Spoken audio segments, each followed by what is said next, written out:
À toutes et tous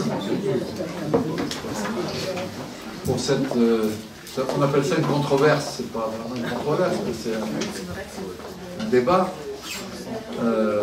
sur le thème Révolutions arabes acte 2, point d'interrogation. Comme vous le savez, il y a 9 ans presque commençait la révolution tunisienne, suivie ensuite des révolutions égyptiennes, bahreïnies et syriennes. Seule la première a survécu.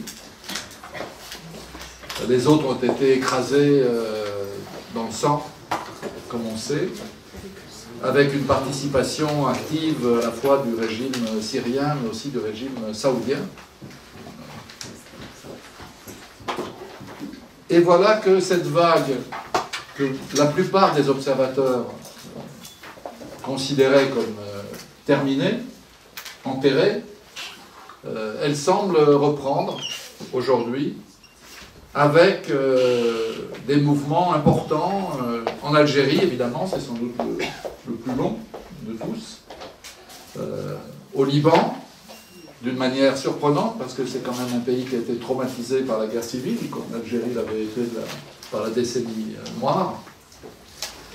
En Égypte, dans des conditions très difficiles. En Irak, en Iran aussi, d'une certaine manière, en particulier ces dernières semaines.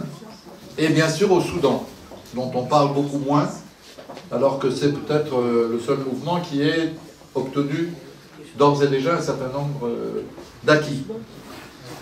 Alors, est-ce que c'est vraiment un nouveau chapitre du mouvement que nous avons connu il y a 9 ans, qui avait démarré il y a 9 ans, ou bien quelque chose qui va peut-être au-delà?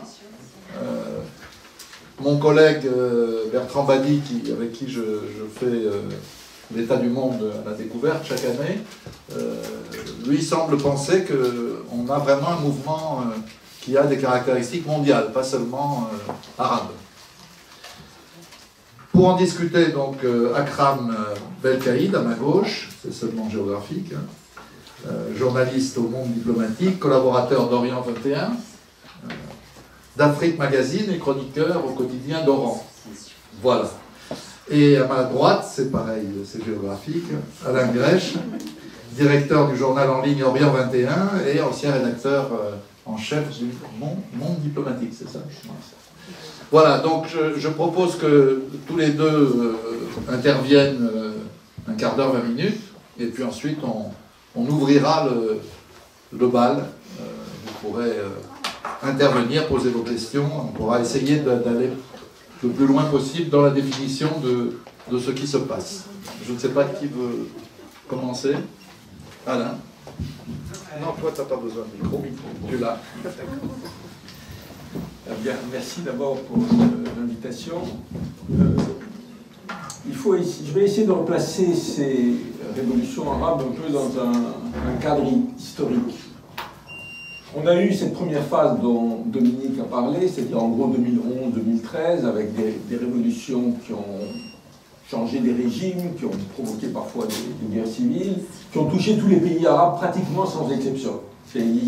Pas forcément d'une manière révolutionnaire. On a vu au Maroc, par exemple, il y a eu des mouvements très importants, moins importants en Algérie, ça a touché tout le monde. Et puis, 2013, on a vu triompher la contre-révolution avec le coup d'État en Égypte, et puis on a eu l'impression d'être entré dans une période de calme, ou de retourner à l'ordre ancien, qui était la stabilité. On a vu d'ailleurs nos dirigeants occidentaux revenir à leur vieille lune d'avant 2011, c'est-à-dire, oui, bien sûr, ces régimes que nous avons un peu partout dans le monde arabe ne sont pas extraordinaires, mais au moins ils offrent la stabilité, vous ne voulez pas avoir des guerres civiles. Et on avait effectivement cette illusion d'un immobilisme. Et puis ça a repris en 2019 de manière très importante, d'abord au Soudan, même si c'est un peu périphérique par rapport à d'autres zones, et puis l'Algérie, le Liban, l'Irak, d'une manière différente, l'Iran. Alors, d'abord, il faut dire que les raisons en sont simples, c'est-à-dire que les mêmes raisons qui ont provoqué le mouvement de 2011 n'ont pas disparu par le triomphe ou la victoire de la contre-révolution, d'autant que en général, ça ne s'est pas traduit par des réformes réelles. On aurait pu imaginer, par exemple en Égypte, que l'armée prenne le pouvoir, casse le mouvement révolutionnaire, mais entame des réformes qui répondent d'une manière ou d'une autre aux aspirations. En fait, ça ne s'est pas passé du tout comme ça. Au contraire, la situation en Égypte aujourd'hui, notamment sur la question des droits humains, c'est vraiment terrible. Et donc, ces régimes n'ont pas répondu aux deux aspirations fondamentales qui ont mobilisé depuis 2011 et qui sont restées pendantes, je dirais. La première, c'est, je crois, le refus maintenant très fort, notamment dans la jeunesse, en premier lieu dans la jeunesse, d'un État autoritaire au-dessus des citoyens qui décide pour les citoyens. Et contrairement à ce qu'on pense, c'est pas seulement politique. Moi, je rappelle toujours que Bouazizi, qui s'est suicidé, qui a provoqué finalement toutes ces révolutions, c'était un vendeur des 4 saisons. Il n'avait aucune aspiration politique directe. Mais il y avait le fait qu'il était maltraité par la police, comme le sont la plupart des jeunes. Et là, encore une fois, pas pour des raisons politiques. C'est-à-dire, on a un État, notamment à travers sa police, qui peut décider du sort des citoyens, qui peut envoyer un jeune en prison, le battre, le torturer, sans avoir de compte à rendre à personne. Ça, évidemment, ça s'ajoute aussi à l'absence de liberté politique, à l'absence de liberté d'organisation, etc. Je crois que ça devient insupportable. Et ça devient d'autant plus insupportable qu'à travers les réseaux sociaux, quand même, globalement, les jeunes aujourd'hui, dans le monde arabe, d'abord, ils sont bien plus éduqués qu'ils ne l'étaient il y a 2-3 générations, et puis ils ont accès au monde, au reste du monde, et qui peuvent faire des comparaisons. Et la deuxième raison de ces mouvements, c'est les revendications, je dirais, sociales, et surtout, ce qui s'est accéléré dans les années 2000, c'est-à-dire les inégalités. C'est-à-dire des inégalités qui sont devenues visibles. Une des choses étranges dans la question syrienne, par exemple, c'est de mesurer que une des choses qui a provoqué le mouvement, c'est les réformes libérales mises en place par le régime qui se réclame par ailleurs du socialisme. Et Damas, qui était jusque dans les années 90, une ville qui ressemblait un peu à ce qu'était l'Europe de l'Est dans les années 50, brusquement s'est transformée. D'ailleurs, c'est une des raisons pour lesquelles en Europe on a salué Bachar el-Assad, etc. C'est qu'on a vu les banques, on a vu les restaurants de luxe, on a vu les cinémas, etc. Mais ça s'accompagnait au même moment d'une aggravation de la pauvreté, parce que ce qu'on imposait aux gens de fait, c'est des réformes plus ou moins néolibérales, avec une liquidation du secteur public, avec les privatisations, etc. Donc ces deux causes, elles restent aujourd'hui centrales dans les mobilisations qu'on a. En même temps, il y a une différence, je pense, entre ce à quoi nous assistons aujourd'hui, où il y a des différences qui sont quand même importantes et à noter. D'abord, c'est la réaffirmation très forte par le mouvement de son caractère pacifique, de tous les mouvements. C'est-à-dire que vous voyez le Soudan, l'Irak, l'Algérie ou le Liban, la volonté de ne pas prendre les armes. Et ça, c'est quelque chose de très important. Je pense que c'est en partie le fait que la Syrie ou la Libye ont montré que, bon, on peut prendre les armes, on peut même en Libye arriver à renverser un dictateur, mais qu'après, quand on se retrouve avec des dizaines de milices surarmées, le sort du pays est très, très menacé. Donc ça, c'est une chose importante. La deuxième chose importante, c'est que le clivage qui a marqué les révolutions de 2011 et 2013, c'est-à-dire le clivage laïque, islamiste, barbu, etc., n'a pas disparu, mais n'est plus central dans le débat. Et une des choses, si vous voulez, je vais revenir sur l'échec des premières vagues des révolutions arabes, c'est que le débat, notamment en Tunisie et en Égypte, a porté pendant 2 ans ou 3 ans sur la Constitution, qui était aussi une manière pour les forces politiques islamistes comme laïques d'écarter les défis sociaux qui s'opposaient. Et donc on a discuté de la Constitution, de la charia, de l'article 2, est-ce qu'on met la charia, etc. Et finalement aujourd'hui c'est des débats qui sont marginalisés. Non pas qu'il n'y a pas de différence, qu'il y a des forces plus ou moins, qui se réclament plus ou moins de la religion, etc. Mais je pense que c'est quand même quelque chose qui est mis un peu de côté. Et le troisième élément qui est un peu différent, c'est effectivement, on voit affirmer dans des conditions différentes au Liban, en Irak, etc., une volonté, je dirais, non confessionnelle. Alors, il ne faut pas non plus se faire, enfin, je veux dire, avoir l'illusion que du jour au lendemain, le confessionnalisme au Liban, qui est installé depuis 60 ans, va disparaître. Malheureusement, ce n'est pas aussi simple que ça, et les partis politiques qui sont organisés sur une base confessionnelle savent utiliser ce facteur. Mais il y a quand même une conscience chez les jeunes que c'est un clivage qui finalement se retourne contre eux, se retourne contre leurs revendications.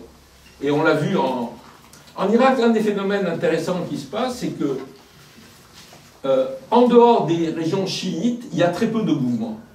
Non pas parce que les régions sunnites ne veulent pas se révolter, mais parce que quand on interroge les gens dans les régions sunnites, ils disent on ne veut pas donner de prétexte aux milices chiites qui, dès qu'il va y avoir un mouvement, vont dire regardez, il y a le retour de l'État islamique, etc. On soutient le mouvement, mais on n'est pas dedans. À Bagdad, en revanche, il y a une mobilisation de tout le monde. Donc, ça aussi, c'est très important. Mais maintenant, il y a une question sur laquelle je voudrais revenir, qui me semble importante, c'est pourquoi la première vague de révolution a échoué? Et ça nous permet de réfléchir sur quelles sont les perspectives pour la nouvelle vague de révolution. Alors, il y a les gens qui disent, bon, la révolution, elle a échoué parce qu'il y a eu la contre-révolution. Mais ça, c'est une tautologie. Il n'y a pas de révolution sans contre-révolution. Donc la vraie question, c'est pas pourquoi il y a eu une contre-révolution, c'est pourquoi la contre-révolution a gagné. Et là, on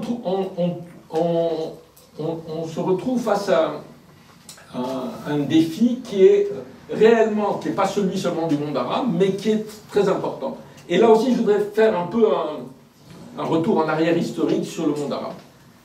Après la Seconde Guerre mondiale, je veux dire, le mouvement national dans le monde arabe se mobilise autour de revendications nationales, c'est-à-dire la fin des bases militaires, de revendications, la récupération des richesses nationales, la construction d'une économie nationale, la réforme agraire, etc. Il y a un plan qui peut varier selon les partis politiques et les forces politiques, mais qui va d'un côté être mis en place en Égypte, en Syrie, en Irak, etc., ou en Algérie, mais qui va être aussi une perspective politique.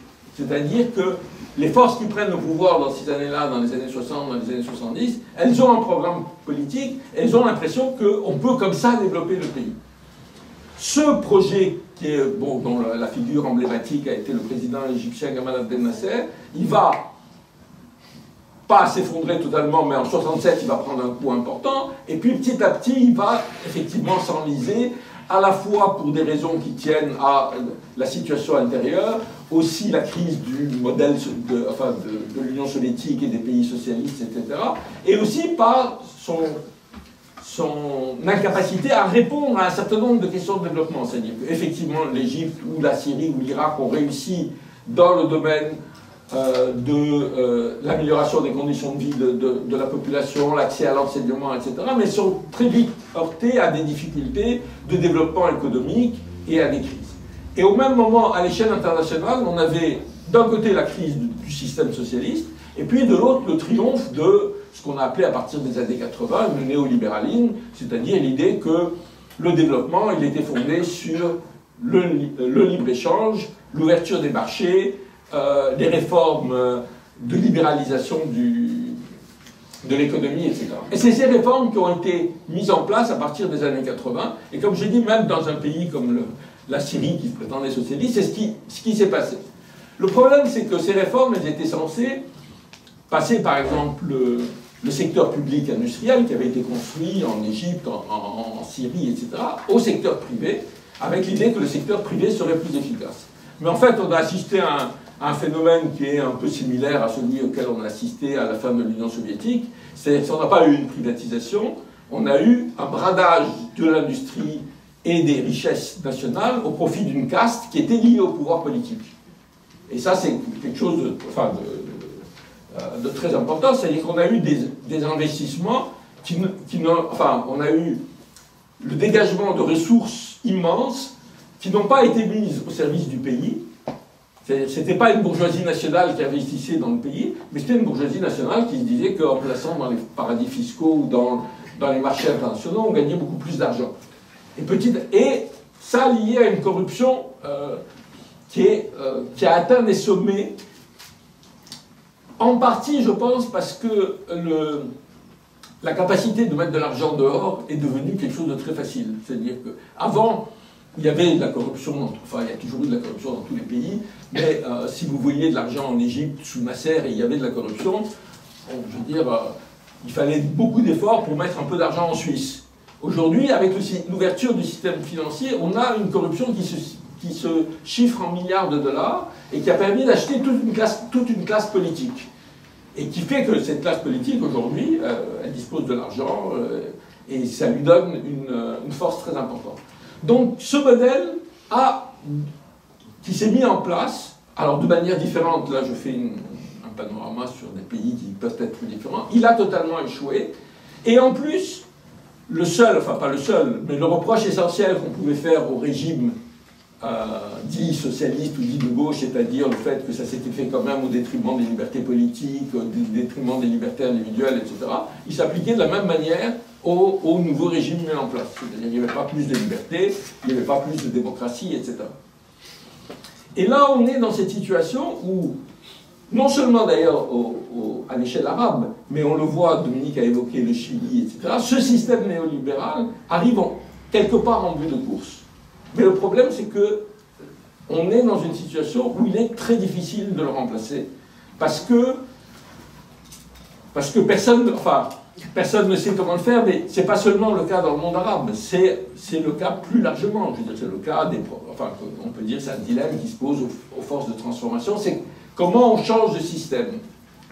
J'ai tendance à dire, vous savez, Nasser, il peut décider qu'en 1956, il nationalise le canal de Suez, la compagnie du canal de Suez, il crée une industrie nationale, il demande l'aide de l'Union soviétique, le pays est fermé, le pays ne vit pas essentiellement de ses exportations. Aujourd'hui, ça n'existe plus. On a des pays qui sont liés au marché mondial. Donc comment arriver à faire, c'est vraiment une des difficultés. Quand ce qui m'avait frappé en 2011-2013, ce que je trouvais quand même problématique, c'est pas le fait qu'on discute de la question de la place de l'islam, c'est des questions importantes, y compris celle de la laïcité, etc. Mais c'est le fait qu'il n'y avait pas un parti politique qui était capable de dire voilà ce que nous allons faire sur le plan économique et social dans les conditions. Et en partie, si vous voyez l'exemple de la Tunisie, c'est parce que les deux grands blocs laïcs et Nahda avaient exactement la même politique. C'est-à-dire, en fait, ils étaient convaincus qu'il fallait il fallait appliquer des méthodes néolibérales. Et donc ça, mais maintenant, c'est le défi qui est posé, au-delà des défis de la répression, au-delà des défis, je veux dire, aussi des libertés démocratiques qui sont importantes. Au-delà aussi, on aura peut-être le temps d'en discuter, de la question des ingérences, et notamment celle de l'Iran, mais aussi celle des États-Unis. C'est qu'on n'est pas dans un monde arabe qui vit au-dessus, quelque part en dehors de la planète, mais il y a cette question fondamentale de comment penser un modèle économique qui passe forcément, par exemple, par la liquidation d'une partie de la dette. La Tunisie ne se remettra pas de sa situation s'il n'y a pas une liquidation de la dette, c'est-à-dire refus de payer une partie de la dette. Alors, ça se négocie, c'est pas facile à faire, mais deuxièmement, il n'y aura pas de développement sans retour à une forme d'agriculture plus efficace, qui n'est pas seulement fondée sur l'exportation. Il y a plein de pistes qui sont possibles, mais évidemment, c'est les acteurs qui les trouveront. Mais c'est un défi immense. Voilà. Merci beaucoup, Alain. La parole est à Akram. Donc, j'ai l'impression qu'il va nous parler de l'Algérie un peu. Oui. Ce pays... toi, tu as le oui. Ce pays très tranquille. Voilà. Pour répondre à la question sur finalement le numéro de l'acte, alors pour l'Algérie, il y a ce paradoxe, ce cas particulier, qui est qu'en 2011, l'Algérie a certes bougé, comme on dit, il y a eu des manifestations, il y a eu une tentative d'emboîter le pas aux voisins tunisiens et aux voisins lointains égyptiens, mais ça s'est vite calmé pour diverses raisons.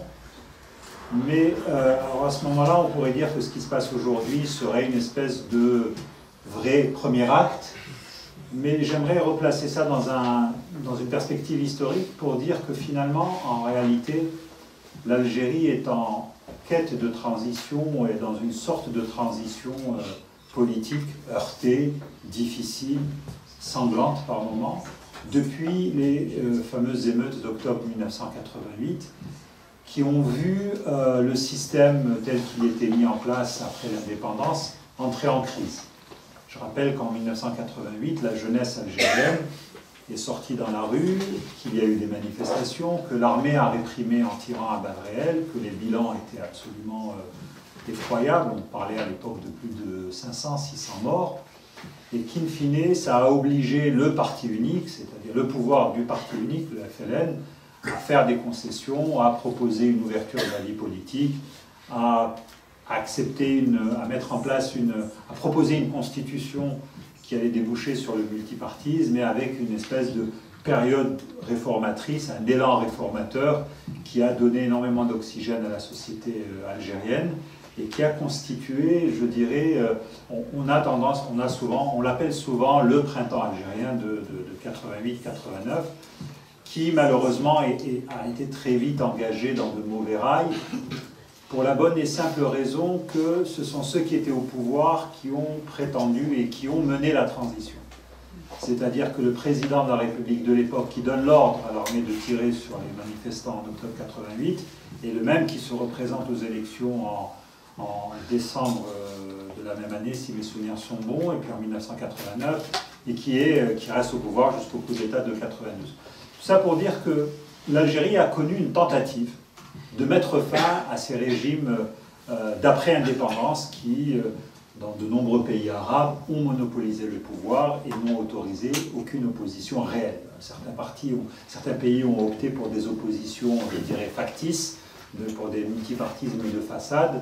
L'Algérie, elle, dès 1963, a interdit le multipartisme. Le pouvoir, en tout cas apparent, était monopolisé par le FLN. Et donc la société a vécu jusqu'en 1988 sous régime de parti unique.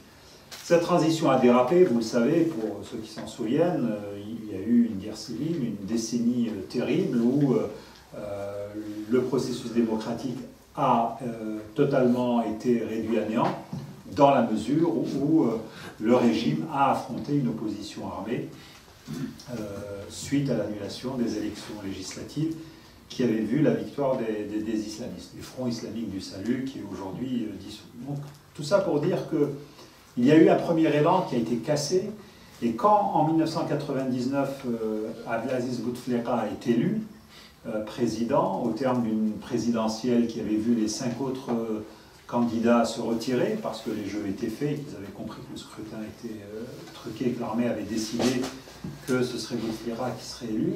Les 20 années, les 5 ou les 4 premiers mandats d'Abdelaziz Bouteflika, en tout cas les 3 premiers mandats, ceux où il avait encore, je dirais, tous ses moyens physiques, ont été marqués par un refus de revenir à la situation qui a prévalu entre 88 et 90, c'est-à-dire un refus d'accepter une démocratisation réelle de la vie politique algérienne. C'est-à-dire qu'on s'est retrouvé avec un système qui s'est figé de nouveau encore plus sous des abords, je dirais, de modernisation, d'ouverture, et l'effet trompeur du retour à la paix, l'effet trompeur d'une certaine, comment dire, je dirais, bonne santé économique. Je rappelle que le baril de pétrole a atteint des niveaux stratosphériques au cours de ces 2 dernières décennies, ce qui a donné à l'Algérie une vraie capacité, une vraie richesse.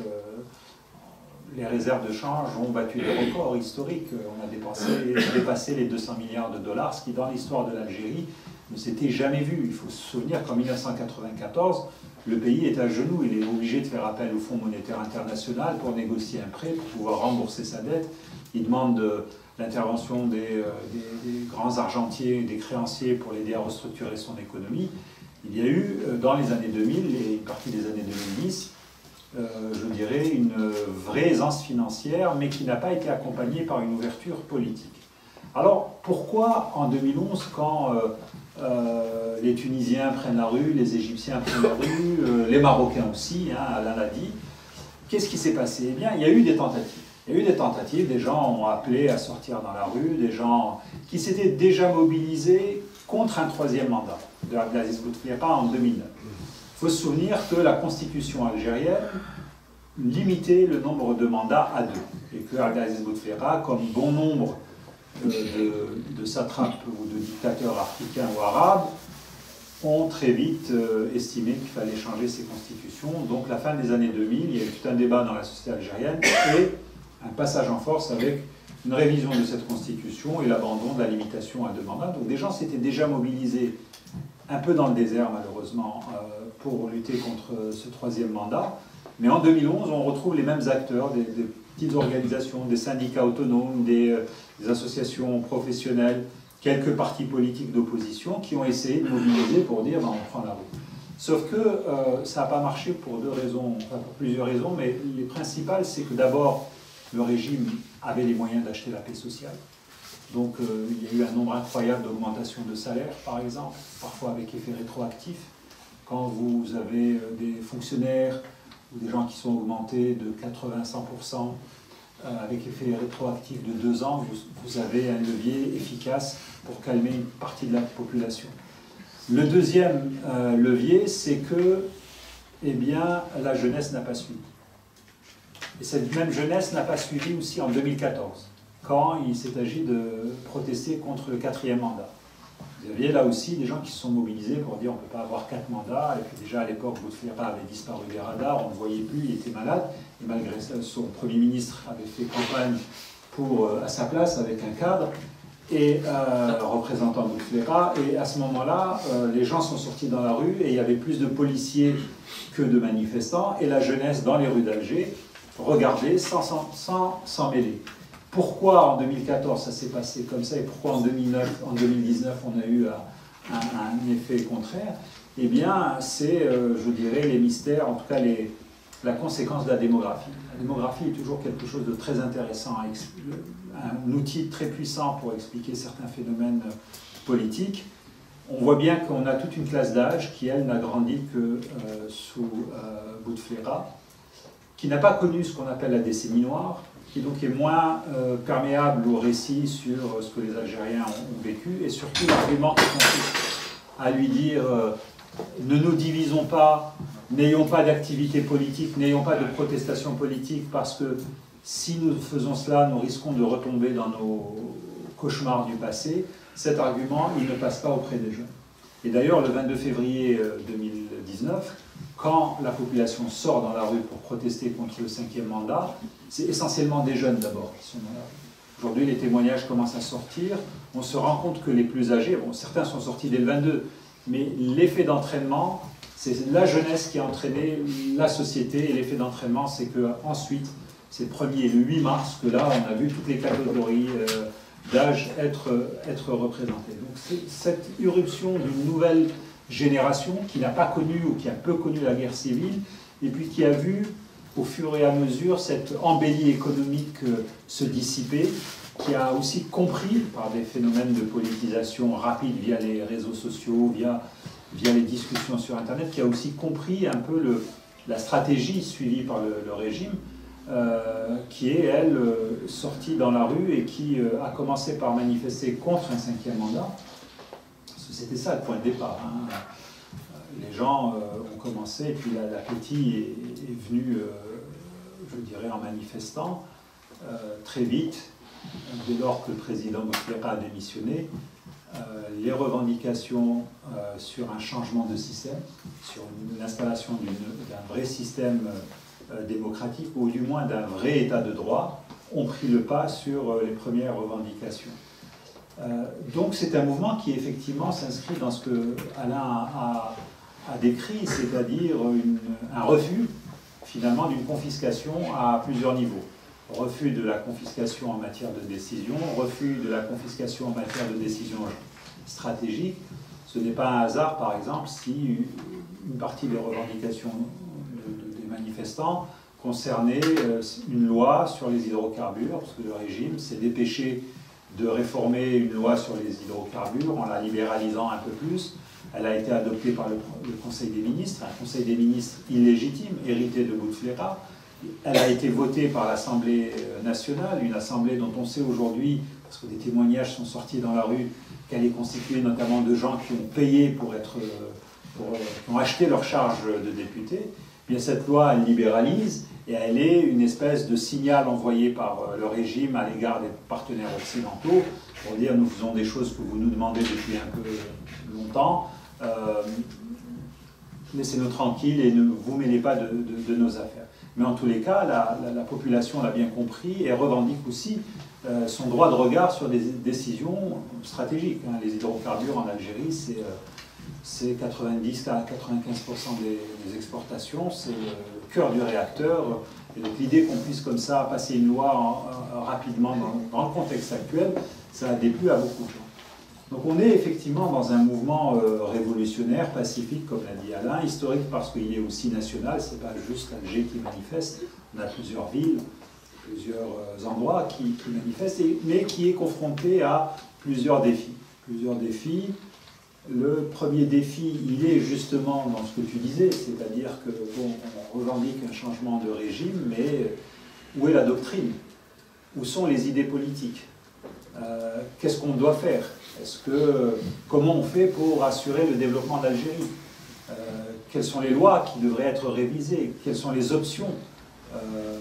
Et là, pour le coup, on a, pour dire les choses telles qu'elles sont, beaucoup d'écrits, beaucoup de choses qui circulent, mais ça n'a pas énormément prise dans, je dirais, les revendications, à part sur la question des hydrocarbures. Là, il y a un vrai défi. C'est bien beau de dire à Gaïd Salah, donc le chef d'état-major, on veut un état civil mais pas militaire, ce qui est déjà un gros défi. Mais qu'est-ce qu'on fait de la République algérienne? Qu'est-ce qu'on fait des entreprises publiques? Quels sont les choix faits en matière de politique de santé? Qu'est-ce qu'il faut faire avec la question de la langue? Faut-il une nouvelle constitution ou pas? Toutes ces questions sont posées, elles sont posées depuis des décennies. L'autre défi, il est un peu lié, c'est l'absence d'encadrement politique. C'est-à-dire qu'on a affaire à un mouvement très horizontal, avec beaucoup de gens dans les rues, beaucoup de jeunes, beaucoup de personnalités qui s'expriment ici et là, mais il y a un refus, en tous les cas, de beaucoup d'Algériens, que des gens parlent au nom de ce mouvement de protestation. Et là, on atteint aussi les limites de l'exercice, parce qu'à un moment ou à un autre, une transition qui se négocie bien, c'est une transition aussi qui se négocie, et qu'il faut bien à un moment donné que l'élan populaire soit représenté par des gens qui seraient capables d'obtenir de ceux qui ont le pouvoir, autrement dit les militaires, un changement, une transformation progressive selon un calendrier à fixer. Donc là, il y a vraiment un vrai souci de ce côté-là. Malheureusement aussi, toutes les personnalités qui ont émergé au fur et à mesure des manifestations, certaines sont derrière les barreaux, puisqu'il y a une répression, on n'en parle pas assez, mais il y a une vraie répression ciblée. Donc le régime a opté pour une tactique assez claire, on ne réprime pas les manifestations, on peut, mais on arrête les gens. Donc on va arrêter les gens qui s'expriment sur Facebook, sur les réseaux sociaux, on va arrêter les gens qui font des déclarations, on va arrêter les gens qui ont un emblème Amazir, en inventant des lois, parce que normalement ces gens ne peuvent pas être... Il n'y a aucune loi qui interdit le fait de brandir un autre drapeau pour le drapeau algérien, mais ça a été criminalisé à la demande du chef d'état-major. Donc aujourd'hui, on a une jeunesse derrière les barreaux qui va en prison, qui se prend des peines parfois assez lourdes, 6 mois, 1 an de prison ferme, à cause de ça. Donc il y a aussi des gens qui auraient pu jouer un rôle de représentation et de négociation du Hirak, c'est son nom. Hein, donc, on a publié sur Orient 21 un article sur la généalogie de ce terme, qui veut dire mouvement. Donc il y a un problème de représentation, et maintenant il y a un troisième problème qui vient d'apparaître, qui se concrétise ces derniers jours, c'est que le régime a décidé d'aller coûte que coûte aux élections. Il ne faut rien entendre, il y a 5 candidats, 2 anciens premiers ministres, 2 anciens ministres et un ancien apparatchik du FLN. C'est dire le renouvellement. Vous voyez un peu à quel point on est... Ces 5 qui ont obtenu donc l'aval des autorités pour se présenter à la présidentielle, et bien entendu, ces gens sont censés faire une campagne électorale Et le défi aujourd'hui qui se pose au Hirak, c'est comment on réagit par rapport à cette campagne électorale qui commence. Est-ce qu'on se contente de la boycotter? Est-ce qu'il faut des actions plus dures? En gros, est-ce qu'il faut perturber les meetings? Est-ce qu'il faut empêcher physiquement la tenue de ces meetings? Et in fine, qu'est-ce qu'on fait par rapport aux élections du 12 décembre? Parce que c'est le 12 décembre que les Algériens sont censés voter. Ceux de l'émigration, ceux qui vivent en France, sont censés voter plus tôt, si je ne m'abuse, quelques jours avant. Qu'est-ce qu'on fait? Est-ce qu'on laisse ce scrutin se dérouler? Est-ce qu'on l'empêche physiquement de se dérouler? Et si on l'empêche physiquement de se dérouler, si on empêche les meetings, est-ce qu'on ne prend pas le risque, un, de rompre avec la démarche pacifique du mouvement, et deux, de donner au régime le prétexte idéal pour réprimer? Ça, c'est quelque chose qui vient de se cristalliser et sur laquelle on n'a pas encore les réponses des acteurs, parce qu'encore une fois, le mouvement n'a pas de direction et chacun, donc dans certaines villes, il y a des meetings qui sont perturbés, dans d'autres, ils se déroulent sous le regard, je dirais, ironique des badauds. Mais l'Algérie est aujourd'hui dans cette situation-là. De toutes les façons, et je vais terminer là-dessus, le mouvement, de toute façon, à mon avis, il ne s'arrêtera pas, quelle que soit la situation, à moins d'une énorme manipulation et d'un énorme recours à la répression, quel que soit, même si on a une élection avec un candidat élu qui va afficher un score dont tout le monde saura qu'il aura été gonflé, l'élan, je dirais, protestataire est tellement important, et encore une fois, avec ces phénomènes de politisation rapide, enfin de gens qui ne se contentent plus simplement de dire on veut la chute du régime. Le fait même, par exemple, qu'une partie de la jeunesse ait repris le slogan de État civil et non État militaire est en soi une mutation assez importante sur le plan politique au sein de la jeunesse algérienne qui jusque-là considérait que tout ce qui touche à l'armée était plutôt sacré et il ne fallait pas toucher à ça. Donc on est effectivement, alors acte 1, acte 2, acte 3, je ne sais pas, mais en tous les cas, on est dans un processus révolutionnaire qui est loin d'être achevé. Merci beaucoup. C'est à vous maintenant.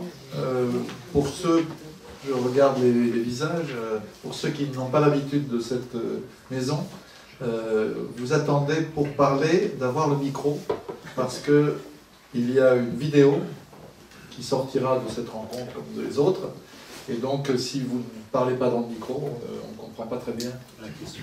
Ni la question, ni de quoi de quoi nous débattons. Voilà. Donc c'est à vous. On peut prendre 2-3 questions en groupe, et puis ensuite demander à Alain et à Kram de commenter. Gianni est là, qui tient le micro. Je vois des mains, voilà, ici, ici, ici.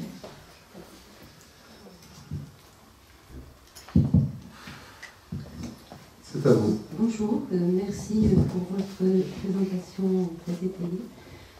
Moi, ce qui me frappe, c'est le fait que justement, en rapport aussi avec la présence maintenant des jeunes dans, disons, ces révolutions, entre guillemets, en fait, il n'y a plus de leader. Et on la retrouve non seulement dans les pays arabes, mais on le voit aussi chez nous avec les Gilets jaunes. Il me semble qu'il y ait, avec un certain individualisme qu'on impute à la jeunesse actuelle, un refus d'une certaine autorité d'un leader. Et je crains que, parce qu'il me semble aussi qu'en Syrie, dans, disons, tout le mouvement contre le pouvoir, il y a eu une grande difficulté à ce que se mette en place une autorité qui mène la charge, si on peut dire. Merci. Et dans bien d'autres pays, ça semble identique. Merci bien. Il y avait derrière des mains qui s'étaient levées, et madame devant ensuite. Allez-y. Bonsoir. C'était juste si vous aviez une réponse, si la période 2011-2013 a été révolutionnaire, comment définir la révolution? Si aujourd'hui, vraiment, on peut à nouveau parler de révolution, est-ce que ce n'est pas des échecs de transition? Est-ce qu'on ne peut pas utiliser d'autres termes peut-être. Merci. Je rappelle qu'il y a eu beaucoup de débats sur ce terme à l'époque. Il y avait aussi le terme de printemps. Et comme ça a duré plusieurs saisons, le terme printemps n'était pas vraiment adapté. Les révolutions, on ne savait pas très bien si c'en était, effectivement. Oui, je vous en prie. Et après, devant. D'accord, je repasserai devant, il n'y a pas de souci. Je suis capable de faire des transitions. Ce que je voulais poser comme question, c'est... j'ai écouté le monsieur qui est là, je ne me rappelle pas de son prénom, je suis désolé. Alain. Désolé. Vous avez dit que les premières révolutions ont été faites par rapport, enfin, ce que j'ai compris, c'est par rapport à une société qui était en train de stagner en opposition à d'autres, à une autre type de société, pas des sociétés mais de pays qui avaient connu des graves crises révolutionnaires, c'est-à-dire la Tunisie, la Syrie, plutôt le Liban, l'Irak, l'Iran, le Soudan et l'Algérie, qui avaient connu des graves crises avant, que ce soit la guerre civile libanaise, les guerres du Golfe, etc. Mais j'avais une question parce qu'il y a d'autres pays arabes, par exemple, qui sont des monarchies comme le Maroc, comme les pays du Golfe. Est-ce que vous pensez qu'au futur, ce genre de pays arriveront à un processus révolutionnaire ou pas? Je ne sais pas si c'est clair ce que j'ai dit, mais... Si, on a compris. D'accord, merci beaucoup. Devant, donc...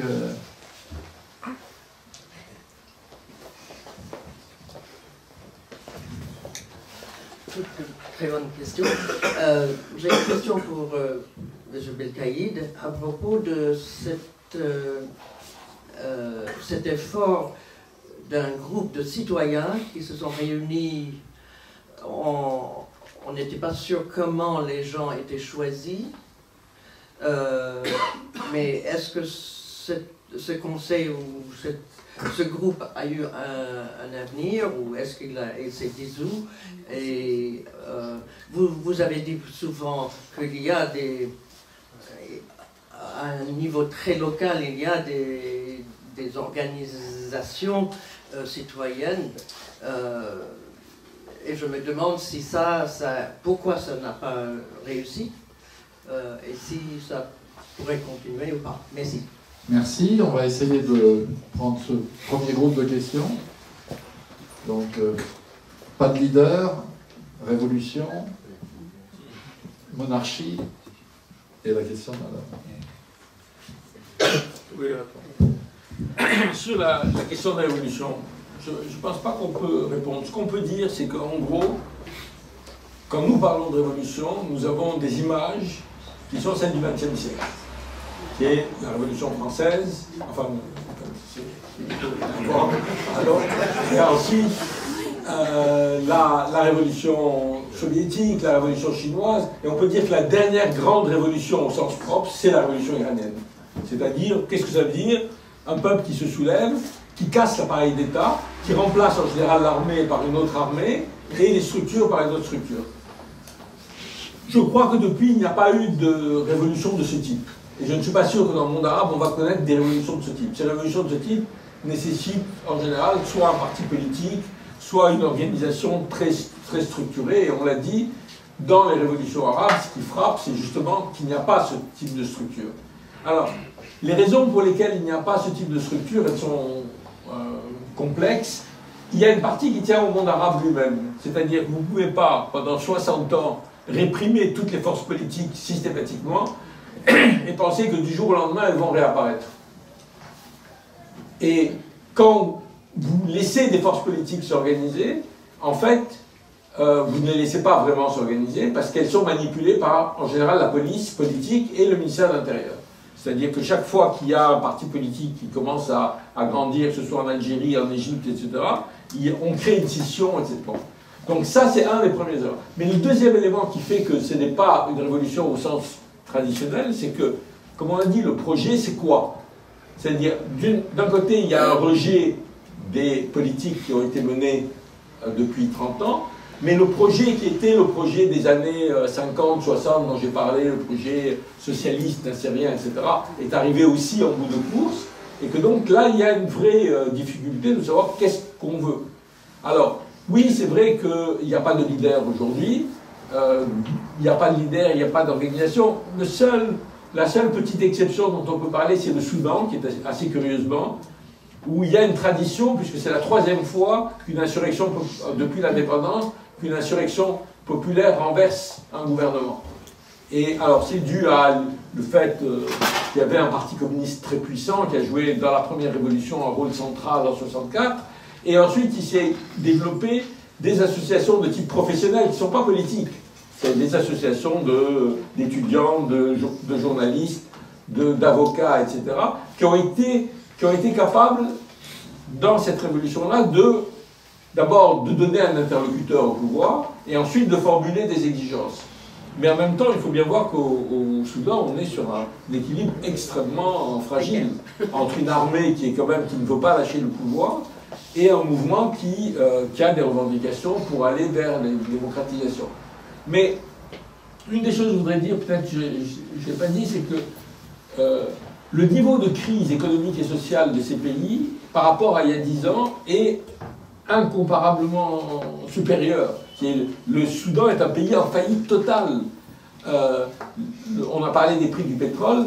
En 2011-2012, l'argent du pétrole, aussi bien en Algérie, mais aussi à travers les dons des Saoudiens à tous les États en place, a permis d'acheter une partie de la population. Aujourd'hui, ce n'est plus possible.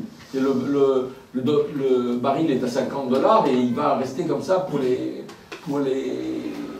prochaines années. Dernière chose par rapport au mouvement, non, je crois que, enfin, je me suis peut-être pas fait comprendre, le mouvement de 2011-2012, au contraire, il a frappé tous les pays, y compris des pays comme le Maroc, y compris le Bahreïn, où il y avait une tradition importante, le Yémen, etc. Mais après, pour des raisons évidentes, chaque pays a son histoire et il a connu des différences importantes. Maintenant, est-ce que on peut constater que les monarchies, comme on dit, c'est-à-dire notamment au Maroc ou dans le Golfe, ont mieux résisté? Je veux dire, c'est trop. Enfin, on n'a pas la place ici de discuter, mais je veux dire, pour moi, le régime marocain est un régime qui est aussi menacé que l'est aujourd'hui le régime de Sisi ou le régime algérien, etc. Mais bon, dans les pays du Golfe, la situation est différente parce que c'est des pays dont la structure sociale est très différente, avec le fait que même si le pétrole est bas, il y a quand même des ressources importantes, une population qui est faible, etc. Et voilà. Akram ? Oui, juste sur les monarchies, ce qui est intéressant par exemple, y compris dans le Golfe, c'est que aujourd'hui les modes de traitement de la moindre crise politique sont différents. Ces derniers jours au Koweït, ça s'agite parce qu'il y a des faits de corruption avérés avec des montants assez importants, ce qui a obligé l'émir en personne de faire un discours pour promettre que des têtes allaient tomber, qu'il y aurait des réformes, etc. C'est-à-dire qu'aujourd'hui, vu le contexte général dans le monde arabe, vu le fait que tous les mouvements de protestation sont relayés par les principales chaînes, même parfois si CNR essaye de les minorer, Al Jazeera est très présente par exemple sur ce qui se passe en Algérie, sur ce qui se passe en Irak, et sur ce qui se passe au Liban. On ne peut pas aujourd'hui, lorsqu'il y a un monarque, faire semblant que rien ne se passe et continuer à penser que sa population va rester tranquille. Donc ils sont obligés de faire, au moins en tous les cas, des concessions par le discours. Sur l'Algérie, sur la question des organisations, c'est vrai que ce qui a aussi préparé 2019, et quand on regarde un peu ces 10 dernières années, même après 2011, il y avait finalement, il y avait une vie politique, comme l'a dit Alain, totalement verrouillée. C'est-à-dire qu'il faut bien comprendre qu'en Algérie, un parti politique d'opposition n'avait pas le droit de faire un meeting, n'avait pas le droit de faire une marche. Alors il y avait les lois sur l'état d'urgence, et puis ensuite il y avait l'administration qui était capable de freiner tout ça. Donc il y avait, sur les contestations, vous aviez par exemple en 2016-2017, je crois que le chiffre officiel c'est 13 000 émeutes. C'est-à-dire des phénomènes violents, c'est-à-dire des gens qui arrêtent la circulation parce qu'il n'y a pas d'eau. Et ça, le régime, il sait très bien gérer ce genre de choses. Par contre, il a été confronté à des types de contestations qu'on a vu monter et qui, quelque part, étaient annonciatrices. Hein, c'est facile de dire ensuite que ça a annoncé, mais en tout cas, les faits sont là. De contestations organisées par des associations, par des regroupements, l'un des plus, je dirais, symboliques, c'est la contestation de l'exploitation des gaz de schiste au sud du pays. Ça a été un mouvement qui a surpris tout le monde, y compris, je dirais, l'intelligentsia du Nord, qui a souvent tendance à se désintéresser de ce qui se passe dans le sud du pays. Et justement, c'est des gens qui se sont mobilisés pour dire non au gaz de schiste. Autre mouvement très intéressant, là aussi au plateau, dans le sud, des mouvements de contestation de diplômés chômeurs, de gens qui ont dit bah, on est diplômés, on n'a pas de travail, etc. Donc on voyait, il y a cette espèce d'arborescence, mais qui, elle, était fermement combattue par le régime, qui a toujours essayé d'empêcher ce genre de structure qui pouvait lui échapper, d'apparaître et de continuer à travailler. Sauf qu'aujourd'hui, on voit bien que derrière le fracas du Hirak et des manifestations, les gens s'organisent. C'est pour ça qu'on est vraiment en plein dans le mouvement. Il est très difficile de savoir comment ces gens vont évoluer. Certains se sont regroupés pour faire des propositions de sortie de crise. Bien entendu, le régime n'en a pas voulu. Et souvent, c'est le même schéma. C'est-à-dire quand vous avez des associations, des groupements, des partis qui se regroupent pour une initiative de type politique, le régime invente la sienne. Il invente la sienne, il prend ces gens et il essaye de faire en sorte que cette initiative soit incontournable. Pour le moment, ça fait qu'il n'y a pas de dialogue, il n'y a pas de négociation entre la population et le régime en lui-même. D'autres questions? Il y avait monsieur là. Voilà.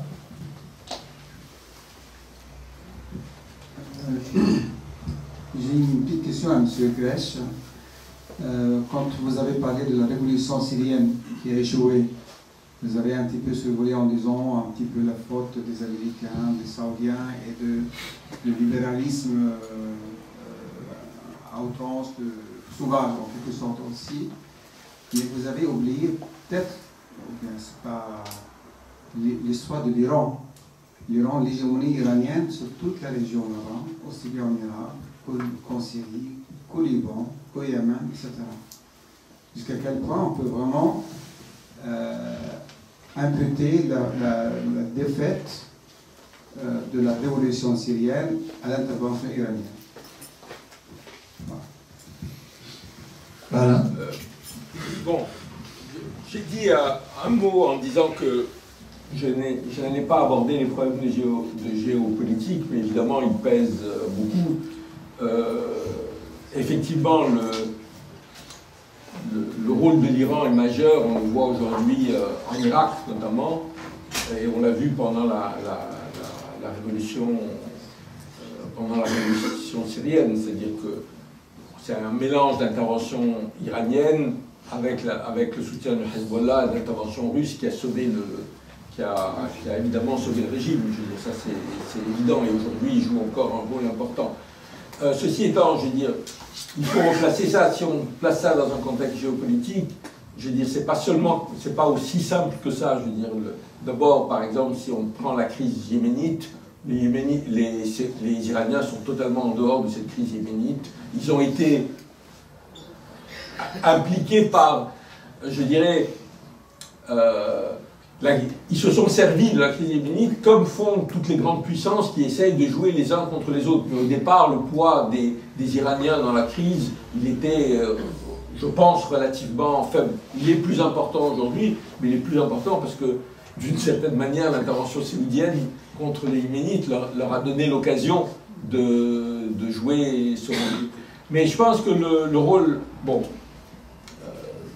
sur la Syrie, c'est aujourd'hui, comment dire, la possibilité de renversement du régime semble quand même relativement faible, même si la stabilisation était à mon avis faible. Aujourd'hui, l'intervention iranienne est essentiellement au Liban et avant tout en Irak. Et c'est sur l'Irak qu'il faut revenir, c'est-à-dire que l'Irak quand même, il faut rappeler que la situation en Irak, elle est née de l'intervention américaine en 2003, qui a détruit l'État irakien, et d'une espèce d'accord, aussi surprenant que ça puisse paraître, irano-américain, pour gérer le pays. C'est jusqu'à aujourd'hui, c'est les Américains et les Iraniens qui décident en partie de l'avenir du pays. Et c'est eux qui ont mis en place le système confessionnel. Il n'y avait pas de système confessionnel en Irak. Ça ne veut pas dire que les différences sunnites, chiites, kurdes n'existaient pas. Mais là, on a institutionnalisé sur le modèle libanais le système irakien, le rendant totalement irréformable. C'est-à-dire que quand même on appelle à de nouvelles élections, des nouvelles élections dans le cadre actuel, c'est absurde. Enfin, c'est pas absurde, ça perpétue le système. Le problème, c'est qu'il s'est créé dans ces pays des élites, entre guillemets, quelqu'un me faisait remarquer, pas vraiment des élites, mais politiques, qui ont capté l'argent du pétrole. C'est quand même, il faut rappeler, c'est le, je sais pas, 3e exportateur mondial de pétrole. Je veux dire, et aujourd'hui, les exportations de pétrole, c'est, je sais plus, ils sont à 4 ou 5 millions de barils par jour. C'est énorme. Cet argent, il est capté par des élites. Il est capté aussi, d'ailleurs, les détournements faits par l'armée américaine sont, je veux dire, quand on voit les rapports que fait le Congrès américain, c'est effrayant. Et ça donne un poids à ces partis politiques et à leurs milices qui est, je veux dire, dont on peut se demander comment on peut s'en débarrasser. Et je dois dire que moi, enfin, c'est pas tellement couvert l'Irak aujourd'hui, mais le courage avec lequel les jeunes Irakiens, et pour l'essentiel, comme j'ai dit, des jeunes chiites, affrontent le régime, est quand même quelque chose qui est réconfortant. Maintenant, comment ça peut aboutir alors que au Liban, comme en Iran, toutes les forces politiques sont d'accord pour le statu quo. Elles sont d'accord pour le statu quo avant tout, et ça aussi c'est un problème, parce que les gens en profitent directement, les leaders en profitent directement, et personnellement. Juste pour te relancer, moi, ce qui m'a beaucoup frappé dans l'affaire libanaise, c'est vraiment un mouvement sans précédent au Liban. Il faut remonter très loin pour trouver un mouvement aussi puissant. Et ce qui est étonnant, c'est quand même que la contestation du système confessionnel, elle a touché aussi, pour la première fois, massivement Hamas et le Hezbollah. C'est-à-dire, même les mouvements chiites, qui étaient plutôt des mouvements de contestation devenus des mouvements de gouvernement, ils sont en ligne de mire de ce mouvement.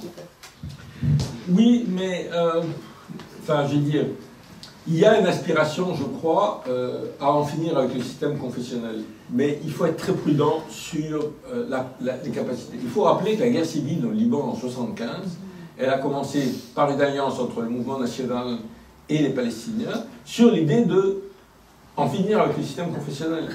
Et à l'issue, le système confessionnel a été renforcé. Ça, c'est la première chose. La deuxième chose, le Hezbollah a, si vous voulez,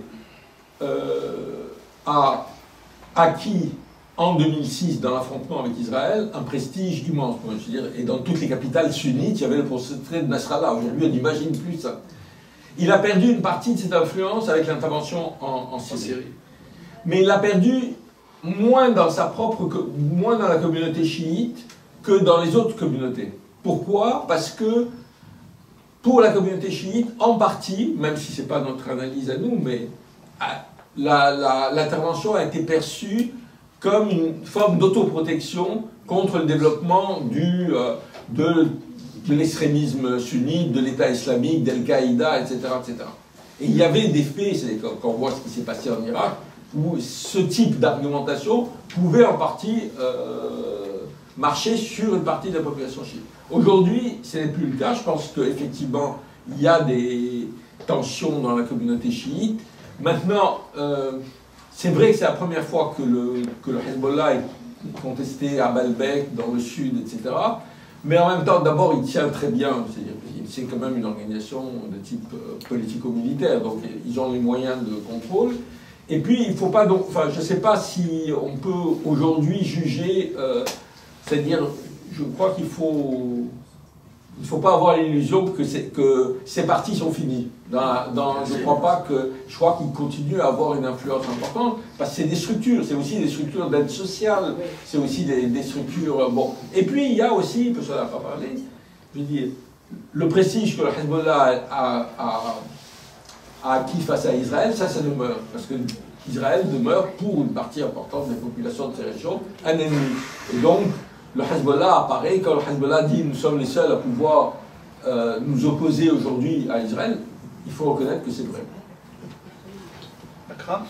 Oui, pour en revenir au social, pour moi, il est saisissant de voir que lorsque la contestation a commencé, donc Hariri, qui était Premier ministre, je rappelle qu'il a démissionné, a fait une proposition de sortie de crise, et dans ces propositions de sortie de crise, il y avait la promesse d'augmenter les privatisations.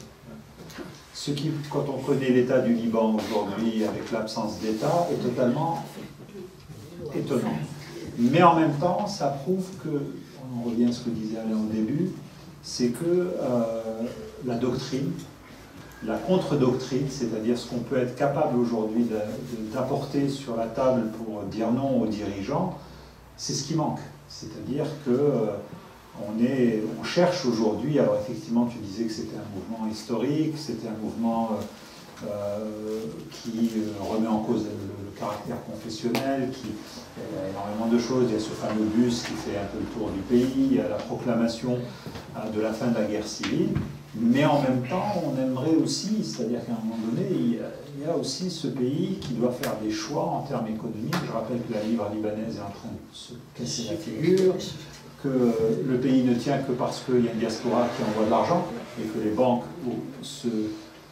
s'engraissent grâce à cette diaspora, et donc il y a un vrai... et que les réponses en règle générale dans les situations, ça amène... pourquoi tout à l'heure Alain disait pourquoi les printemps aussi ont dérapé, ont eu de la difficulté, c'est aussi que les réponses de la communauté internationale, les bailleurs de fonds, ont été dans un sens de maintenir toujours les mêmes politiques, les mêmes orientations. La Tunisie, qu'est-ce qu'on propose aujourd'hui à la Tunisie, aujourd'hui l'Union européenne? La Tunisie est le cas qui a fonctionné, par exemple. On peut dire que c'est quand même un pays arabe qui a eu 2 élections présidentielles, donc 2 alternances, sans grande contestation, sans crise. C'est tout de même important à relever. La seule proposition, c'est de dire aux Tunisiens aujourd'hui, que vous avez baissé vos frontières en 2005 pour le libre-échange, vous allez encore faire plus. Et puis ça va toucher l'agriculture. C'est-à-dire qu'en gros, on va précariser encore plus de Tunisiens, créer plus d'instabilité sociale, ce qui, à mon sens, est problématique. Ça montre bien que l'avenir de cette région ne dépend pas, malheureusement, que d'elle-même. D'autres questions? Monsieur, voilà.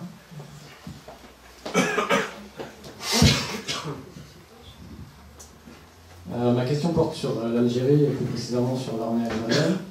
On a beaucoup parlé de la Tunisie, où si je me souviens bien, il y a eu toute la contestation pendant plusieurs semaines et in fine l'armée tunisienne avait averti Ben Ali en disant qu'elle refusait à partir de ce jour-là de contenir les manifestants et de tirer à balles réelles, etc. et d'envenimer la station. Et Ben Ali avait en conséquence quitté le pays. Benalla, c'est un autre. Ben Ali. Ben Ali. Merci. Voilà. On pourra en parler de donc voilà, je parlais de Ben Ali depuis le début. Et donc sur l'armée algérienne, joue apparemment un rôle un peu opposé au cas tunisien. Est-ce qu'à l'intérieur de l'armée algérienne, on sait s'il y a des divisions internes, un camp un peu plus favorable aux manifestants? Est-ce qu'il y a quelques signes ou c'est plutôt un bloc assez monolithique et qui va maintenir sa barque là où le chef d'état-major va la mener? Si vous pouvez passer votre micro à votre voisin. Voilà.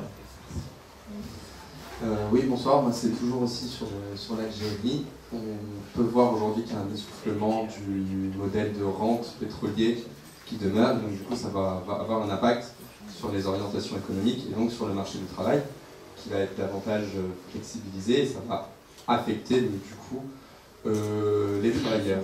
Et comment, donc, du coup, ces mobilisations et l'action collective des travailleurs, je fais référence notamment aux syndicats autonomes ou aux organisations de la société civile, vont-elles s'adapter et s'ajuster à cette transformation du marché du travail et à cette précarisation en vue?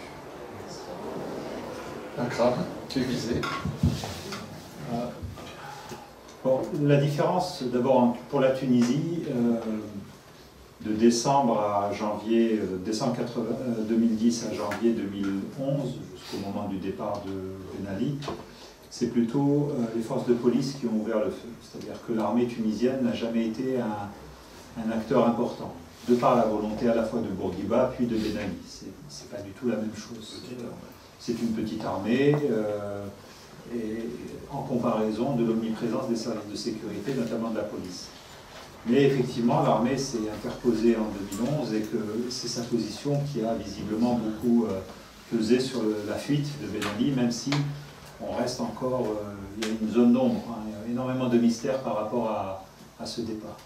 Sur l'Algérie, il y a plusieurs choses. D'abord, l'armée algérienne a traversé, a été confrontée, je dirais, à deux moments fondamentaux. Octobre 88, donc c'est la troupe qui a ouvert le feu sur les jeunes manifestants, et la décennie noire, où le rôle de l'armée est tout de même énormément critiqué, questionné, mis en cause avec des menaces de poursuites internationales, etc. Donc il y a deux précédents qui ont fait qu'aujourd'hui, nombre d'officiers supérieurs sont très réticents à user de la force contre les manifestants.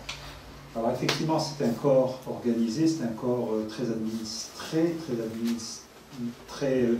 je dirais, où la cohésion est importante, où le légalisme est quelque chose d'assez important. C'est une armée qui a fait sa mutation, c'est-à-dire que c'est une armée, on en parle peu dans son effort de modernisation, c'est une armée qui a éliminé par étapes successives un grand nombre d'officiers supérieurs qui étaient, disons, peu instruits, qui les relevaient de la guerre d'indépendance ou qui sont rentrés juste après l'indépendance, qui s'est donc modernisée en sens d'effectif, d'encadrement, qui est cohérente et qui donc, lorsque les mouvements ont commencé, a fait savoir au chef d'état-major, qui lui est peut-être le représentant d'une génération quasiment disparue, qu'il était hors de question d'utiliser la force. Ça, c'est quelque chose que beaucoup de journalistes algériens ont rapporté. C'est-à-dire qu'il y a une position de ne pas répéter les erreurs du passé. Ça, c'était valable jusqu'à aujourd'hui. Je ne sais pas comment ça peut évoluer, mais en tous les cas, on l'a vu il y a 2-3 jours, le chef d'état-major a encore redit que l'armée ne réprimerait pas le peuple, qui a cette position-là. Il n'en demeure pas moins que c'est tout de même l'armée qui donne le là de la vie politique en Algérie. C'est le chef d'état-major qui a fait partir Abdelaziz Bouteflika sous la pression de la population, certes, et c'est lui qui a décidé. C'est lui qui a décidé de l'emprisonnement d'un certain nombre de dirigeants, du frère de Bouteflika, d'anciens ministres, d'anciens premiers ministres. Hein, je crois que c'est ici qu'on l'a dit, il y a un ancien premier ministre qui est en prison aujourd'hui. C'est lui qui avait étendu la durée légale de la garde à vue. Donc c'est une ironie de le retrouver en prison. Donc l'armée joue ce rôle, a un rôle aujourd'hui assez ambivalent, et d'ailleurs dans les manifestations on le voit bien. Les slogans des manifestants ne sont pas contre l'armée, ils sont contre le chef d'état-major.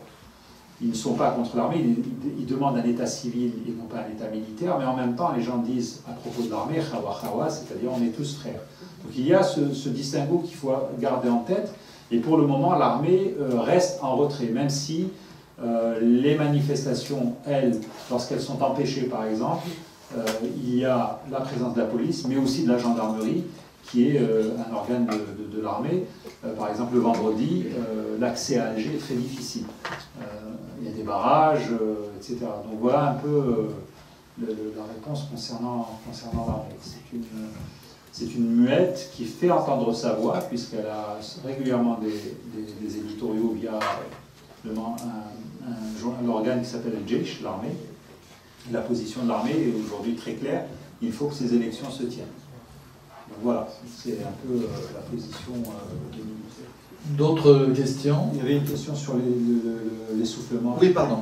Alors, je pense que l'erreur qu'on fait concernant l'Algérie, c'est de penser qu'on a un système économique classique avec à la fois, je dirais, des forces de production, un capital et une opposition entre syndicats et possédants. Le problème de l'Algérie, c'est que le gros de l'économie est dans l'informel. Et que le secteur pétrolier, qui est la principale recette extérieure du pays, n'emploie pas grand monde. Donc vous avez toute une partie de la population, le chômage est assez important, notamment chez les jeunes et dans certaines régions. Donc si vous voulez l'essoufflement, si demain il y a l'essoufflement du modèle pétrolier, ça va avoir des conséquences sur l'ensemble de la population et ça va avoir un impact sur je dirais, sur la redistribution qui existe en comparaison d'autres pays arabes. Il y a quand même un pays où il y a une sécurité sociale, les retraites sont payées, etc. Mais le fait que les ressources financières se diminuent pose de vrais problèmes. Par exemple, la question des retraites. Les Algériens, malgré toute la démographie, 1 million de naissances par an, on va vers les 50 millions d'habitants. Mais la caisse de retraite est quasiment au bord de la faillite. Pourquoi? Parce qu'il y a très peu d'activités, je dirais, légales. Il y a beaucoup d'informels, donc les gens ne cotisent pas. Et donc c'est cet assainissement de l'économie qui devrait être en jeu. D'autres questions? Monsieur, oui, ici, et puis... Ma question s'adresse à M. Akram. Qui a choisi les 5 candidats pour le présidentiel en Algérie? Est-ce que c'est officiellement le Conseil constitutionnel ou officieusement Gaël Saleh? Est-ce qu'ils l'ont fait pour, à la limite, décrédibiliser ces gens-là? Bruno? Oui, vous nous avez dit tous deux qu'il y avait un manque de schéma pour l'avenir. Dominique Vidal a souligné que c'était bien au-delà du seul monde arabe. On a aussi parlé du pétrole et du modèle pétrolier qui s'essouffle un petit peu. Quand on regarde en Europe, il y a beaucoup de gens qui nous disent qu'on ne va pas pouvoir faire sans la transition écologique, sans la préoccupation écologiste. Est-ce que cette préoccupation existe dans le monde arabe? J'en ignore. Je me doute que l'ampleur des problèmes est bien au-delà des préoccupations écologistes, mais est-ce que cette préoccupation existe?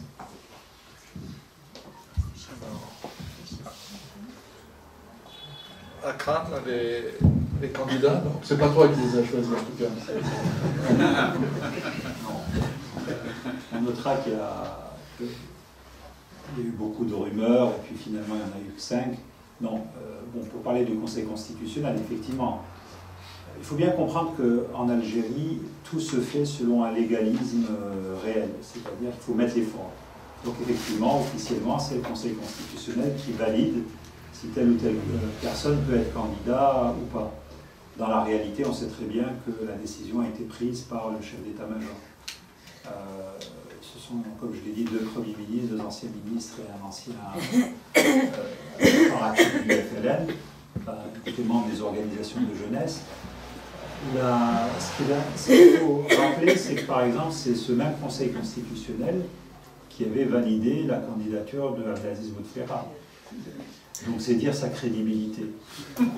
C'est aussi simple que ça. Mais on fait semblant. C'est-à-dire qu'on ne pourra pas demain attaquer le processus en disant il y a eu un passe-droit ou... Non, non, tout est... Alors bien entendu, sur les réseaux sociaux, on a vu par exemple la manière dont les formulaires des candidats étaient vérifiés, c'est-à-dire que les gens ont filmé avec leur téléphone et on voyait bon, les gens feuilleter les liasses et sans même prendre le temps de vérifier si les signatures étaient conformes ou pas. Donc on a une espèce de concours, je dirais, j'ose dire, de beauté, avec des gens soi-disant, on a un ancien Premier ministre qui est devenu un opposant, on a un ancien Premier ministre qui a été renvoyé parce qu'il n'a pas plu au lobby des importateurs, on a quelqu'un qui se situe dans la mouvance islamiste, c'est lui-même qui le dit, même si les partis islamistes autorisés boycottent cette élection, et ça donne, je dirais, pour celui qui veut le croire, pour celui qui a l'indulgence de donner une chance à ce régime, ça donne un panorama, entre guillemets, respectable, d'une élection présidentielle qui répond à toutes les... C'est pour ça qu'en France, beaucoup de gens ne comprennent pas, disent, mais enfin, mais qu'est-ce qui se passe en Algérie? On vous offre, enfin, on vous donne des élections présidentielles avec plusieurs candidats et vous ne voulez pas voter. Les gens ne veulent pas voter parce qu'ils ne sont pas dupes, tout simplement, de la réalité de ce scrutin. Alain, peut-être sur la question de Bruno, dimension écologique. Bon, c'est évident que ça ne se pose, enfin, les mobilisations ne se font pas de la même manière. Il peut y avoir des mobilisations ponctuelles comme celle dont Akram a parlé sur le sud algérien, par exemple, contre le gaz de schiste. Mais c'est vrai que la préoccupation essentielle aujourd'hui des gens, c'est de trouver du travail. Mais ce qu'on peut dire, et je crois que c'est que je ne suis pas sûr qu'il y ait de sortie de la crise aujourd'hui sans prise en compte de cette dimension écologique, dérèglement climatique, etc. Nous avons des pays qui, pour différentes raisons, risquent de... de ne plus exister dans 50 ans. C'est-à-dire une partie du Golfe va devenir inhabitable.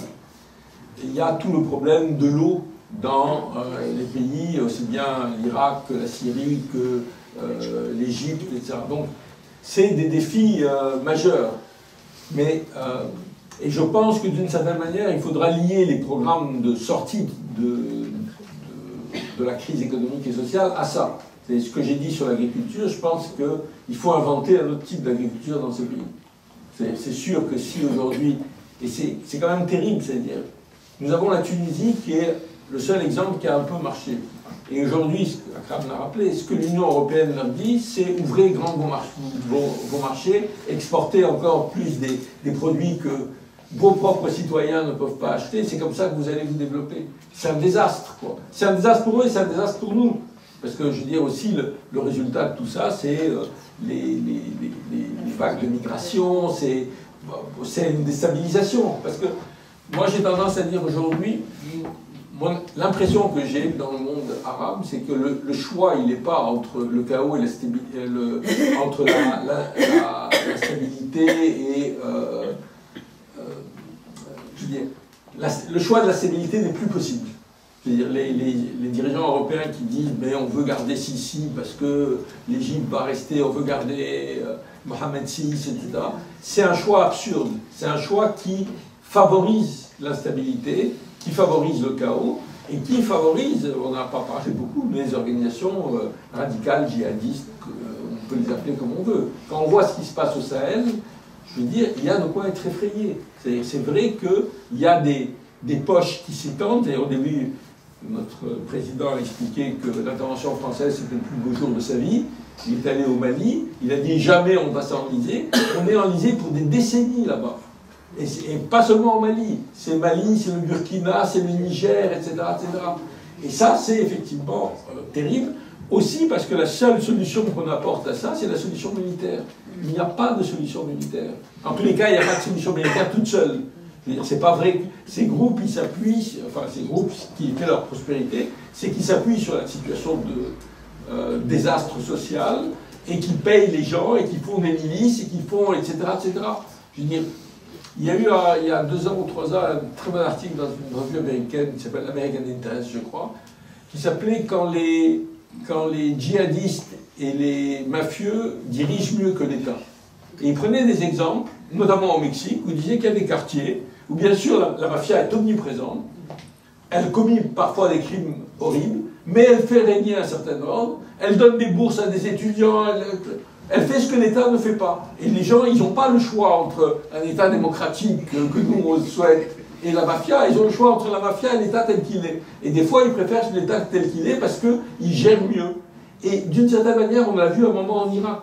C'est-à-dire, dans certaines régions, l'État islamique est apparu comme un libérateur. Parce que l'État ne gérait pas, parce qu'il y avait aussi la dimension confessionnelle, etc. Donc effectivement, je dis aujourd'hui, le risque qu'on a, pour moi, c'est pas tellement le risque d'avoir ces dictatures qui perdurent, c'est que ces dictatures conduisent à un chaos, et un chaos qui est à nos frontières. D'autres questions? Oui.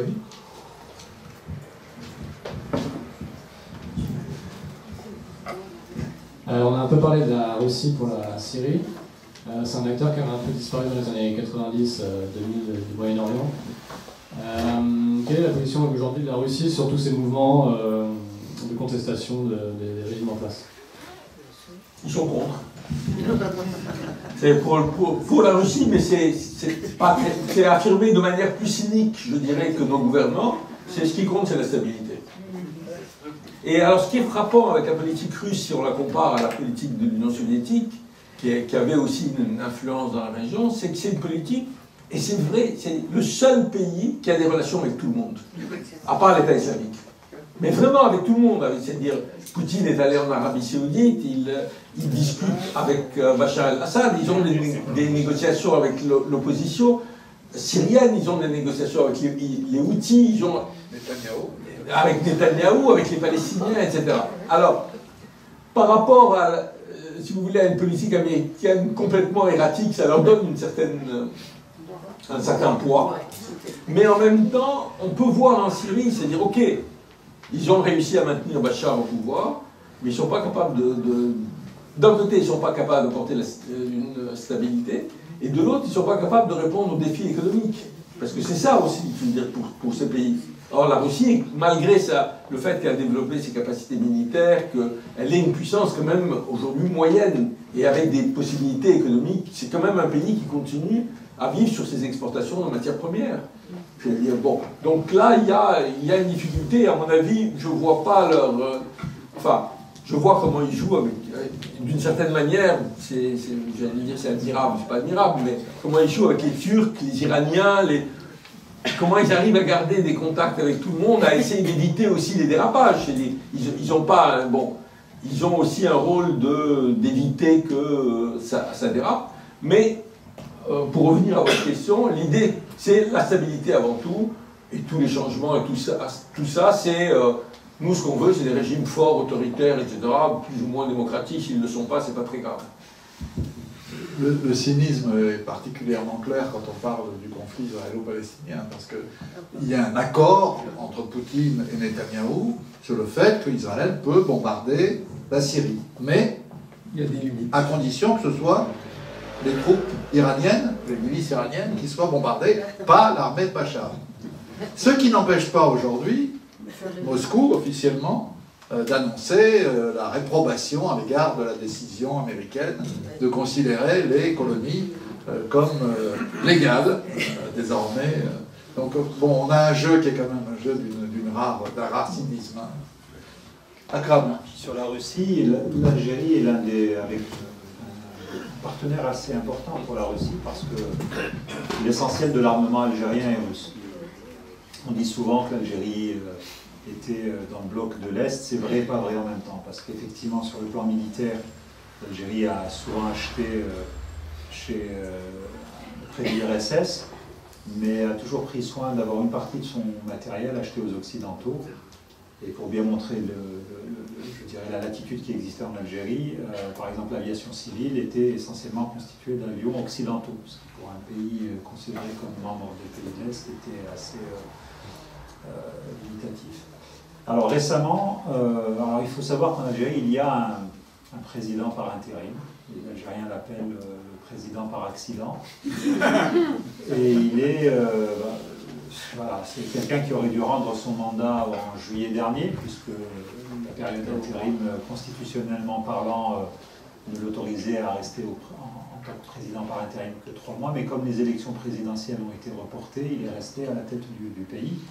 Et il y a eu cette scène assez surréaliste de ce président donc pendant le forum Russie-Afrique, avec une délégation de haut niveau expliquant à Poutine, un Poutine assez amusé, avec un petit sourire ironique, donc ce président expliquant à Poutine que ce qui se passe en Algérie a été grossi par les médias, qu'il y a effectivement, que la situation est sous contrôle et qu'il y a effectivement quelques éléments dans la rue, mais ce sont simplement des éléments perturbateurs. Et ça a eu un impact assez important en Algérie parce que c'est d'abord, on n'aime pas trop qu'autrui se mêle des affaires algériennes, donc le président par intérim a été accusé de favoriser l'ingérence russe, mais ça a aussi eu un autre impact, c'est que jusque-là, Poutine était plutôt populaire en Algérie. Hein. On a parlé par exemple tout à l'heure l'opinion publique en Algérie et un peu aussi en Tunisie est très réticente par rapport à ce qui s'est passé en Syrie, a eu tendance à prendre parti pour Bachar el-Assad et donc à considérer que l'intervention russe était une bonne chose. Mais là, le fait que le régime algérien se plaigne en gros de ce qui se passe dans sa rue à Poutine, fait naître maintenant Poutine comme étant lui aussi quelqu'un de potentiellement dangereux pour le Hirak. Et on voit passer aujourd'hui des slogans, je dirais pas anti-russes, mais en tout cas assez critiques à l'égard de la Russie, qui jusque-là avait quand même une image assez favorable, positive. Je voulais vous... je voulais en vous écoutant quand même, revenir à cette question de la spécificité ou de la non-spécificité de ces mouvements au monde arabe. parce que, bon, j'ai bien suivi évidemment qu'il y a des éléments absolument spécifiques de la nature de ces régimes. On n'a pas ça en Europe, heureusement, je dirais. La profondeur de la crise, le fait qu'on est dans certains pays au bord de la faillite, quoi, de la catastrophe. Mais quand je t'écoute, Alain, qu'est-ce que tu dis? Tu dis une des causes fondamentales de ce qui se passe, c'est l'échec du néolibéralisme, pour aller vite. Mais ça, c'est un thème qu'on pourrait juger largement universel. Tu dis, un des obstacles majeurs que rencontrent ces mouvements, c'est qu'il n'y a pas d'alternative. Je traduis avec mes mots, mais c'est ce que tu as dit. Il n'y a pas d'alternative constituée, politique, avec des projets identifiés, etc. Tu disais, Akram, on négocie quoi? Puisqu'il faut avoir des propositions précises. Ça aussi, je veux dire, on est bien placé en France, et plus généralement dans les pays occidentaux à forte poussée populiste, pour savoir que l'absence d'alternative est un élément majeur de la difficulté actuelle, quoi.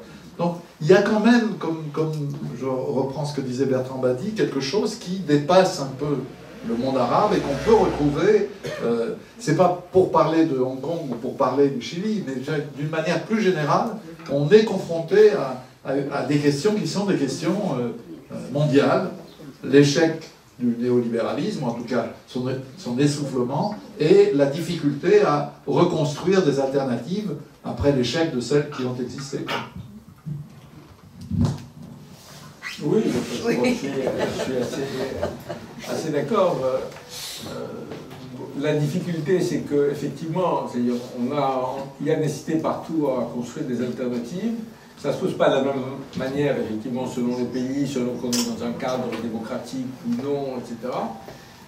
Mais il y a aussi le fait que il y a tout un système international à revoir. Et c'est ça qui rend la chose difficile. Je disais, en comparant à l'Égypte assyrienne des années 60, aujourd'hui, même la petite Tunisie ne peut pas mener une politique totalement indépendante en termes économiques, ou faire comme si elle vivait en autarcie. Donc comment faire? Et là, ça pose des questions complexes qui sont aussi la question de la capacité des mouvements de la société civile ou des forces politiques même à s'allier, à trouver des convergences. On peut penser en disant que si l'Europe avait effectivement pas forcément toute l'Europe, mais les grands pays européens avaient une vision un peu différente, il y aurait quelque chose à bâtir avec notamment les pays du sud de la Méditerranée. J'ai vu que notre président a fait une déclaration à l'économiste disant que la règle des 3% de déficit budgétaire était de notre siècle. Et c'est marrant, ça n'a suscité aucune réaction, alors que ça fait 20 ans qu'on nous bassine en disant mais c'est impossible, c'est une règle qui est impossible à briser, qu'il faut la... Bon, ça montre que même dans les forces dirigeantes, il y a quand même la conscience que quelque chose doit être fait. Et je pense qu'en partie, ce qu'on appelle le dérèglement climatique, qui pose la question en des termes totalement nouveaux de quel type de développement on veut et quel type de développement est vivable pour la planète. C'est aussi simple que ça. C'est vraiment des questions de vie et de mort. Peut-être que ça va susciter effectivement des formes de coopération transnationale, de coopération régionale plus importante. Je veux dire, un des problèmes, moi j'ai toujours dit, du monde arabe qui est même frappant. Voilà un monde qui parle globalement une seule langue, qui a une seule religion dominante, et il n'y a pas de région du monde aussi peu intégrée. C'est-à-dire les rapports économiques entre l'Algérie, l'Égypte ou entre l'Égypte sont absolument nuls. Enfin, nuls, pratiquement. Voilà. Donc ça, c'est quand même une question importante, parce que d'une certaine manière, je pense que la Tunisie aurait besoin de l'Algérie, de l'Égypte, etc., pour essayer d'inventer quelque chose d'un nouveau modèle. Akram ? Tout à l'heure, Alain a insisté sur un point qui est les niveaux de corruption. à la limite, imaginons qu'on soit satisfait de l'ordre mondial, de ce dictat néolibéral, etc. Mais quand je prends le cas d'Algérie, on a des niveaux de corruption tels et de déprédation que on se dit que, même si je n'aime pas trop ce terme, des niveaux de gouvernance un peu plus meilleurs feraient énormément de bien à ce pays. C'est-à-dire que quand on sait que, symboliquement, les années Bouteflika, qu'est-ce qui va en rester? Il va en rester des grands chantiers, dont une partie est à l'arrêt, d'autres qui ne fonctionnent pas, ou qui ont été l'objet de détournements, de vols. Par exemple, l'autoroute Est-Ouest, qui est symbolique. L'autoroute Est-Ouest, il faut savoir que c'est un projet qui est né dans les années 60. Déjà, sous Boumedienne, les gens parlaient, il fallait qu'il y ait une voie routière qui permette l'intégration maghrébine. Eh bien, quand Bouteflika est arrivé, il a relancé. C'est l'un des projets, c'est l'une des autoroutes les plus chères au monde. Les dépassements de budget ont atteint des niveaux astronomiques. Je crois, j'ai vu passer une estimation, c'est une autoroute qui a coûté 20 milliards de dollars. Alors que les budgets initiaux tablaient sur 6 à 7 milliards de dollars. C'est énorme. Donc voilà, ça aussi, ce sont des pays qui peinent à trouver leur place, mais qui sont aussi affectés, de par la nature des régimes, à un niveau de corruption qui détruit tout. C'est-à-dire que après, il n'y a plus d'argent pour les entreprises publiques, il n'y a plus d'argent pour les équipements publics. L'état de la santé, on peut comparer par exemple cette autoroute à l'état du secteur de santé en Algérie. La preuve, c'est que la majorité des dirigeants algériens vont se soigner à l'étranger, l'ex-président. Voilà. Donc là, il y a aussi une demande, les gens le voient bien, ils comprennent bien quels sont les enjeux par rapport à cet argent qui sort du pays, et puis on apprend que tel dirigeant du FLN a un appartement à Neuilly, qu'un autre a acheté l'hôtel le plus cher de Barcelone. Voilà, et que ça s'est fait pendant très longtemps dans l'impunité la plus totale. Oui, mais ça ruisselle. D'autres questions? Oui, madame?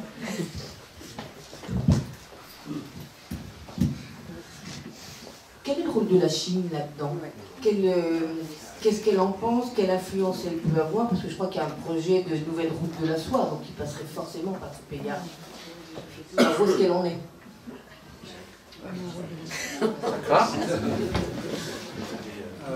La Chine est un acteur économique réel, très présent.